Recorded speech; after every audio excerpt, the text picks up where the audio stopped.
अगर आप साइंस को फॉलो करते हो तो आपको ये मालूम होगा कि साइंस की दुनिया में तब तक कोई भी एक्सपेरिमेंट एक्सेप्ट नहीं किया जाता जब तक ना हमारे पास उसका कोई पक्का साइंटिफिक सबूत यानी प्रूफ हो।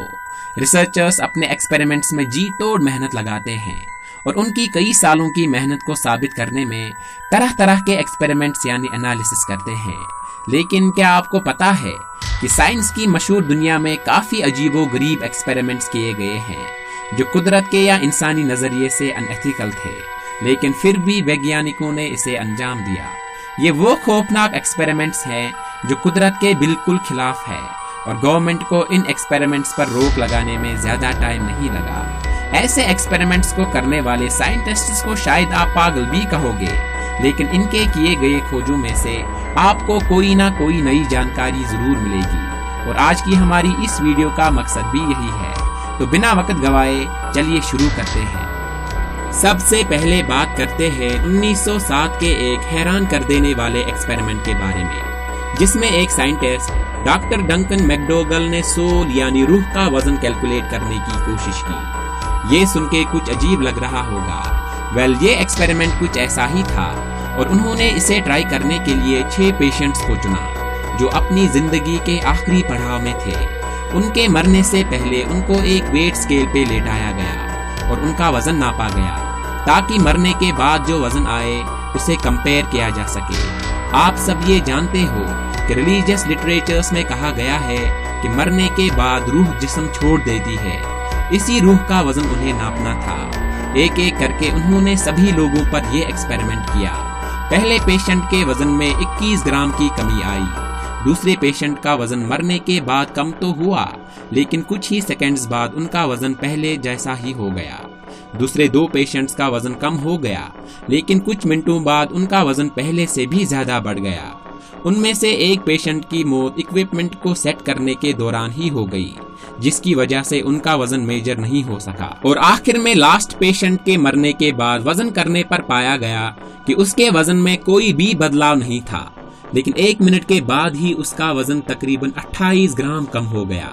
इस एक्सपेरिमेंट में सबके वजन में अलग अलग डिफरेंसेस होने की वजह से ये बात साबित नहीं हुई कि रूह जैसी भी कोई चीज होती है, नहीं तो हर बार वजन हर एक पेशेंट में एक जैसा होता।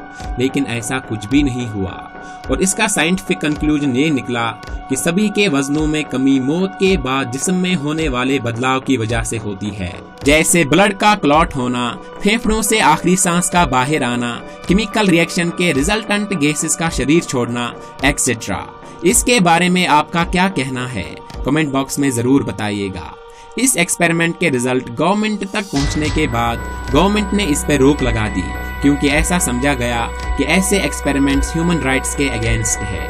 इसी के जैसा एक और एक्सपेरिमेंट हुआ था 1934 में, जिसमें एक मरे हुए इंसान को जिंदा करने की कोशिश की गई। ये एक्सपेरिमेंट अमेरिका में किया गया था और इसको अंजाम देने वाले थे रॉबर्ट ई कॉर्निश। उनका मानना था कि अगर किसी डेड बॉडी में ब्लड सर्कुलेशन फिर से स्टार्ट किया जा सके तो उस मरे हुए जिस्म को फिर से जिंदा किया जा सकता है, क्योंकि जब मौत होती है उस वक्त खून का दौरा जिस्म में रुक जाता है।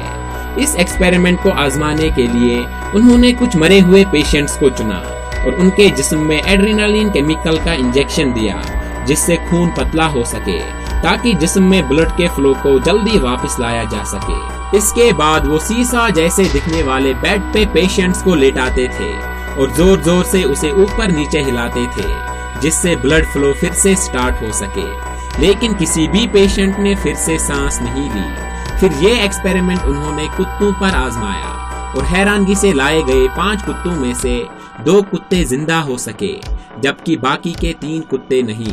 इस एक्सपेरिमेंट में कामयाबी हासिल करने के बाद वो इसे और बढ़ाना चाहते थे, लेकिन यूएस गवर्नमेंट ने इस एक्सपेरिमेंट को फिर से आजमाने पे रोक लगा दी। लेकिन इसके कुछ टाइम बाद ऐसा ही एक और एक्सपेरिमेंट किया गया रशिया में, जहां वैज्ञानिकों ने एक कुत्ते के सर को जिंदा रखने की कोशिश की थी। इस एक्सपेरिमेंट में एक कुत्ते के सर को उसकी बॉडी से अलग कर दिया गया और उसे जिंदा करने के लिए उसकी नसों में प्योर ब्लड को एक ऑटो ब्लड इजेक्टर की मदद से फिल किया गया। खून सप्लाई होने के बाद कुत्ते के सर में कुछ हलचल होने लगी, जैसे आवाज सुनकर कानों का हिलाना, तेज रोशनी से पलकों का झपकना और जुबान से अपनी नाक को चाटना। ऐसी हलचल को साइंस में रेस्पॉन्स टू स्टिमुलाई कहते हैं और ये बिल्कुल वही था। इस तरह के एक्सपेरिमेंट्स पर भी रोक लगा दी गई क्योंकि इसे एनिमल अब्यूज माना गया और ये एक जुर्म है।